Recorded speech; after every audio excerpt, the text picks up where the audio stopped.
Boa noite para você que está acompanhando aqui ao vivo. Você, coruja, que está aqui às 23h21. Na verdade, entrou 23h22, né? Um pouquinho atrasado, que eu estava pegando um chá para ver se passa o calor aqui de Recife. Então, simbora.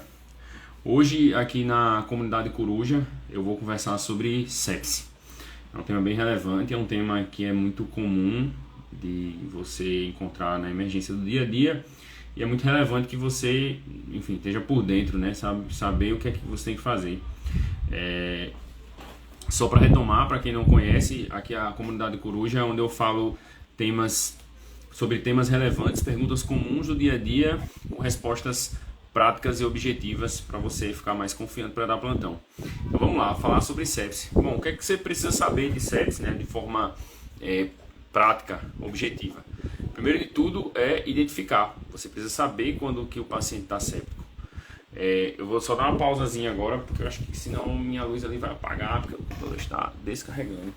Então, rapidinho, só ajeitar aqui essa parte. Problemas técnicos aí, né? Mas bom, a gente vai falar sobre sepse. Você que está entrando agora, segundinho.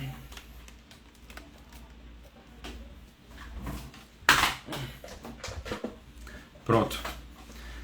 Agora sim, o computador ali não vai deixar a luz apagada, a luz ficou até mais forte. Então simbora. Bom, voltando, né? Sepse, você precisa saber identificar. Então, uma coisa extremamente relevante, extremamente importante é saber como identificar o paciente séptico. E aí a gente tem algumas ferramentas que a gente pode usar para definir, né? Enfim, a primeira coisa que você vai fazer é assim, imprescindível que tenha uma suspeita de infecção. Então, primeiro de tudo, tem que ter um provável foco infeccioso, né? Um problema causado por um quadro infeccioso. E aí depois você vai usar algum score clínico. Bom, esses scores eles tendem a ser algo mais objetivo, de uma avaliação subjetiva do paciente, né? Mas o que a gente usa mais é o Quick SOFA. E quais são os critérios do Quick SOFA? A frequência respiratória acima de 22, a alteração do nível de consciência e a pressão sistólica menor do que 100. Então, é isso aí que você vai fazer. Tendo dois critérios desse aí do Quick SOFA, ou alteração do nível de consciência, a frequência respiratória acima de 22 e pressão sistólica menor do que 100, você tem, o paciente passou num critério de triagem, né? Então ele passou num primeiro teste para você aplicar o SOFA, que é um score maior, que você vai ter uma avaliação prognóstica, mas de maneira geral você já pode tratar esse paciente como sepse. Então, se ele tem um quadro infeccioso e ele faz 2 pontos no Quick SOFA, é o paciente que está séptico. Então vamos lá, vamos entender aí o que é que ele quer dizer com isso. Ele quer dizer que o paciente tem uma disfunção orgânica causada por uma resposta exacerbada a um processo infeccioso. Então ele vai ter alteração do nível de consciência, ele pode estar taquipneico tentando compensar um distúrbio metabólico, ele pode estar com hipotenso por uma alteração, né, hemodinâmica causada pelo processo inflamatório infeccioso generalizado, digamos assim, né? Então isso que é o paciente séptico. Então é isso que o Quick SOFA ele quer dizer. Você tem outros critérios, mas termina que o Quick SOFA é um critério bem rápido de ser usado. A gente tem outras definições, que tem o CIS, por exemplo, a gente tem o score de Mills, que é o Modified Early Warning Score, que você tem alguns dados aí que misturam um pouco do SOFA, do CIS, e mistura muitos sinais vitais. Então, alteração de saturação, alteração de frequência cardíaca, alteração de pressão, alteração do nível de consciência. Você tem alguns sinais aí que vão pontuar, e aí dependendo do score, você vai classificar esse paciente como de maior ou menor risco, e num contexto de infecção, você vai ter um quadro assim, que você vai definir como sepse, beleza? Então, o mais importante que você precisa diante de um paciente séptico é identificar. Porque depois que você identifica isso aí, você vai direcionar o que você vai fazer. Você tem um paciente ali que tem um quadro infeccioso, e aí você vai identificar o problema, né? Ele vai chegar com alguma descompensação, ele vai chegar com alguma condição ali, e aí às vezes numa sala vermelha, às vezes chegou triado como amarelo, laranja, depende do lugar, mas assim, triado com uma menor gravidade, mas você identificou que ele tem sinais vitais alterados e que ele precisa de uma atenção maior. Então é o paciente que você vai definir como sepse, mas o importante é identificar, tá? Mesmo no paciente que passou batido aí, ou sei lá, você está reavaliando, e aí o paciente tem um foco infeccioso, passou batido numa primeira avaliação que não foi você quem fez, não foi você coruja que está aqui acompanhando que fez, e aí você viu agora que o paciente tem leucocitose, o paciente está taquicárdico, o paciente tem um foco infeccioso, então você pode usar outros critérios, né? Particularmente a questão da leucocitose, ele entra no CIS, a questão da... O paciente pode estar em febre, né, ou hipotermia, tem uma série de outros critérios aí. Então você pode usar e fazer uma mescla dos critérios para ter uma definição e dizer, tá, esse paciente aqui está séptico, eu preciso ser um pouco mais agressivo no tratamento dele. Beleza? Então a primeira coisa é identificação, beleza? Acho que é a parte mais importante, é o primeiro pilar que você vai fazer assim, de abordagem do paciente séptico e vai definir também o que é que você vai fazer depois do tratamento, né? Porque digamos que esse paciente, ele tem uma infecção, mas ele não está taquipneico, ele não está com alteração no nível de consciência, ele não está hipotenso, então beleza, tem uma infecção, ele pode estar um pouco mais grave, ele pode ser um pouco mais frágil, mas não precisa ser agressivo como no paciente séptico. Beleza?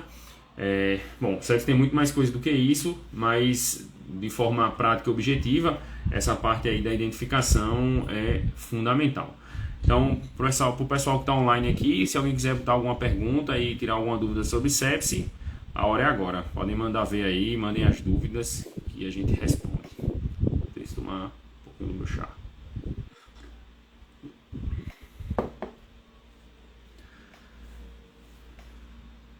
O pessoal que está entrando agora, a gente está falando sobre sepsis.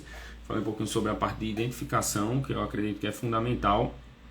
E agora eu quero ver perguntas de vocês. Mandem aí, mandem dúvidas. Vamos trocar uma ideia aí sobre sepsis. O que é que vocês acham que é difícil identificar? Alguma dúvida, algum critério? Ou o que manejar, alguma dúvida com relação ao manejo, né?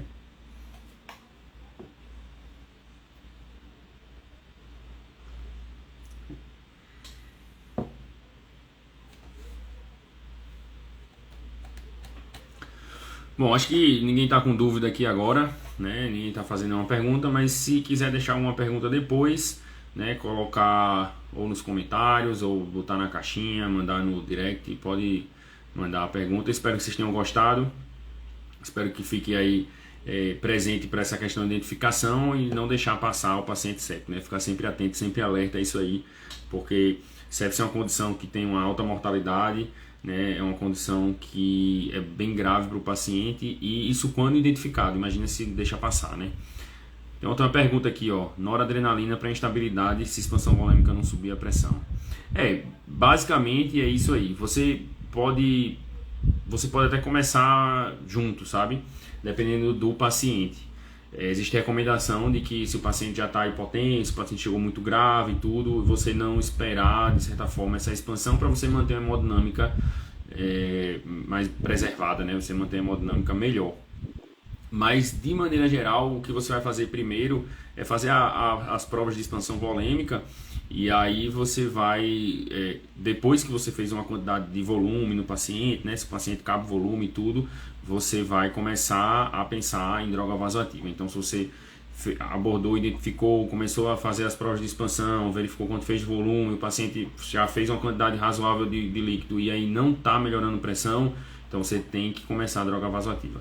Isso aí é o que você vai fazer na maioria dos pacientes, mas aí um paciente chegou mais chumbado, já muito grave, muito hipotenso, mais descompensado, pode começar tudo junto para você tentar estabilizar mais rápido.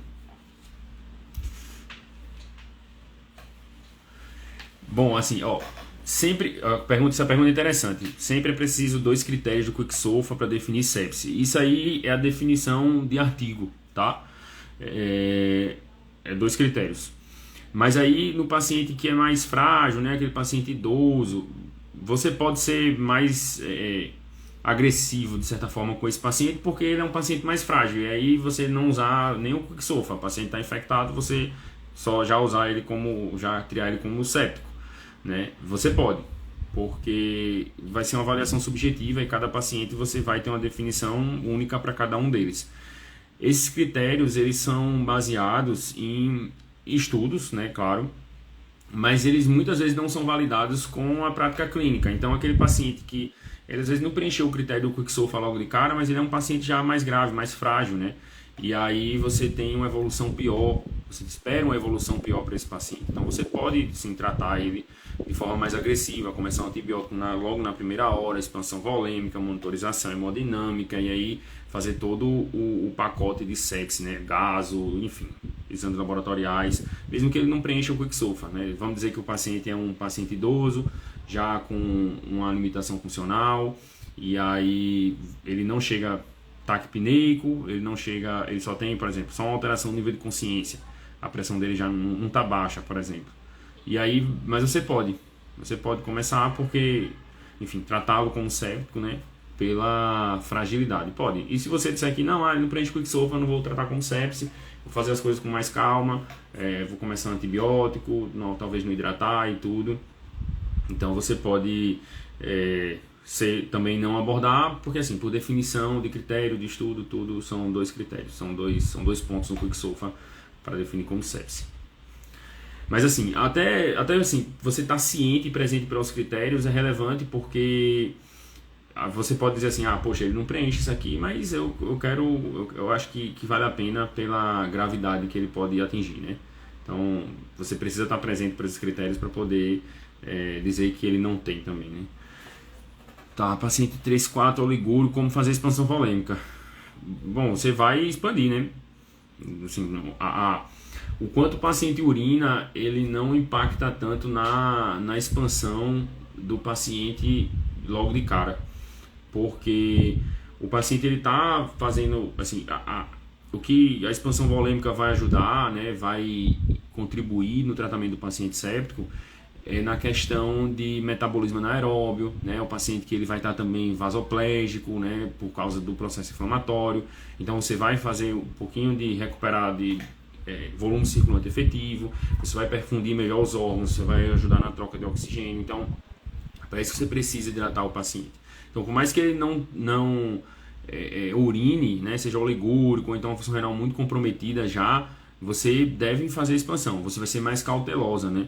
Então, você não vai chegar e, eu calculei aqui, vai dar 2.000 de soro para esse paciente, eu vou arrochar 2.000 de uma vez só, sem olhar o paciente. Não, você vai devagarzinho, fazendo 250, 500 e ali de lado do paciente, para poder ir auscultando e vendo, né? Assim, cabe um pouquinho mais. Agora, já não dá mais, ele já fez volume, ele já começou a ficar um pouco mais cansado, a ausculta já começou a crepitar um pouquinho, então parou aqui, cessou, não dá mais para fazer mais volume. Então, o quanto o paciente urina não é definidor de cara para você não expandir, tá? Você só vai ser mais cautelosa quando estiver expandindo um paciente que não urina, um paciente que é IC, um paciente que não tolera tanto volume. Mas você precisa fazer um pouquinho, né? Exceto se esse paciente já chegou anasarcado, né? O paciente chegou já inchadão, o paciente já chegou com muita excesso de volume, né?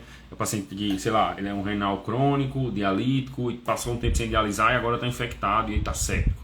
E aí, você não vai colocar volume nesse paciente, porque muito provavelmente você não vai ajudar com volume, vai talvez atrapalhar. Beleza? O momento de entrar com a droga vasativa é quando não respondeu a expansão volêmica. Então, o paciente que você começou a expansão volêmica, fez as medidas, o paciente não teve uma boa resposta do ponto de vista hemodinâmico, aí você pode começar a droga vasativa. Beleza? Quem está presente aí na live é Helder, grande Helder. Passou um tempo comigo lá em Campina Grande, lá na faculdade, UFCG. Tudo certo aí, né, Helder?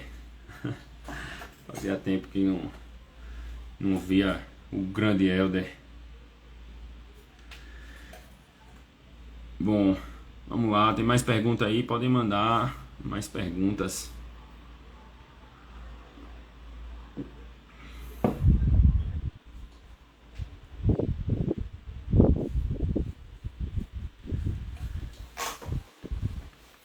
Bom, é isso aí. Acho que não tem mais nenhuma outra pergunta. Então, espero que tenha ajudado vocês aí. Foram boas as perguntas, né? Foram interessantes. Acho que foi bem enriquecedor hoje. E aí amanhã tem mais. Amanhã, 23 e 21, estamos aí fazendo respostas objetivas e práticas para perguntas comuns do dia a dia aqui na comunidade Coruja. Até a próxima, pessoal.